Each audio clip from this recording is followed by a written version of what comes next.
ကိုယ်စိတ်ကိုပင်ပန်းစီမဲ့အရာတွေကိုမေ့ထားလိုက်ပါလူတိုင်းကလူပင်ပန်းတဲ့ဓာတ်ကိုခံနိုင်ကြပေမဲ့စိတ်ပင်ပန်းတဲ့ဓာတ်ကိုတော့မခံနိုင်ကြဘူးကိုအရင်ကလေးဘဝကကိုအလိုမကြတိုင်းချော့မဲ့သူစိတ်ချမ်းသာအောင်ပျော်ရွှင်အောင်လုပ်ပေးနိုင်တဲ့မိဘတွေရှိပေမဲ့အသက်အရွယ်ရလာလို့ကိုယ့်ဘဝကိုရှောင်လန်းရတဲ့အခါဘယ်သူမှကိုယ့်စိတ်ကိုချမ်းသာအောင်ပျော်ရွှင်အောင်လုပ်မပေးနိုင်တော့ဘူး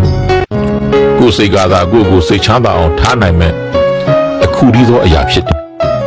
လူတိုင်းကဘဝမှာအကြောင်းအမျိုးမျိုးကြောင့်စိတ်သက်ကြခြင်းဝမ်းနည်းခြင်းပူဆွေးသောကတွေပြေးမလွတ်နိုင်အောင်ရှိတတ်ကြပါတယ်ဒါပေမဲ့ဒီအရာတွေအားလုံးကကိုယ်စိတ်ကဖြစ်ပေါ်လာတာကြီးပဲကိုယ်စိတ်ကိုထိရင်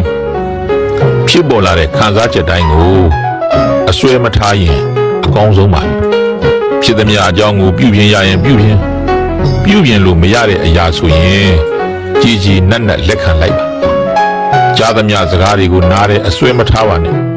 နားထောင်တဲ့သမျှနားထောင်နားမထောင်တဲ့စကားတွေကိုထုတ်ပလိုက်ပါ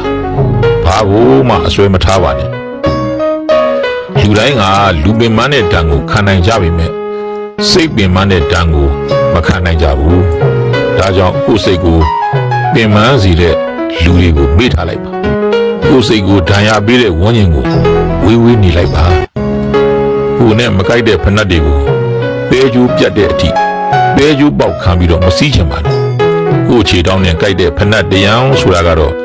ရှိကိုရှိမှာပါရှားစည်းလိုက်ပါကိုယ်ခံစားချက်တွေကိုလူတိုင်းကိုယုံပြီးတော့ဖွင့်မပြောလိုက်ပါနဲ့ဆေးပေးမဲ့သူတွေထက်မီးရှူမဲ့သူတွေကပိုးပြီးတော့များတတ်တယ်ဒီစိတ်နဲ့ကိုယ်လည်းပြောနိုင်မှာမဟုတ်တော့တကယ်တော့လောကမှာပျော်ရွှင်မှုပေးနိုင်တဲ့သူဟာကိုယ်တိုင်ကလွဲပြီးဘယ်သူမှမရှိနိုင်သူကငါ့ကိုအယမ်းချစ်လို့ပျော်ရွှင်အောင်ထားနိုင်မယ်လို့မတွေးပါနဲ့ကိုယ်လဲလူသူလဲလူအနည်းများတော့စိတ်ရှုပ်စရာတွေရှိနိုင်တာပါပဲကိုယ်စိတ်ကိုတောင်ပျော်အောင်မထားနိုင်တာသူတစ်ပါးစီကရဖို့ဆိုတာမဖြစ်နိုင်ပါဘူးဘလောက်ပဲကြီးမားတဲ့ပြဿနာတွေဖြစ်နေပါစေအချိန်တန်ရင်တော့လေကြီးဆုံးသွားမှာပဲဆိုတာမမေ့ပါနဲ့အသွေးအသားတွေနဲ့တိဆောက်ထားတဲ့ခန္ဓာကိုယ်ကြီးနာတာကျင်တာကြိုက်တာခဲတာတွေရှိတယ်ဆိုတာသဘာဝပါ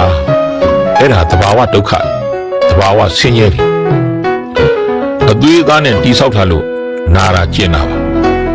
ဘာအသွေးအသားဘာအယိုးကြောမှမရှိတဲ့ကိုယ်စိတ်ကို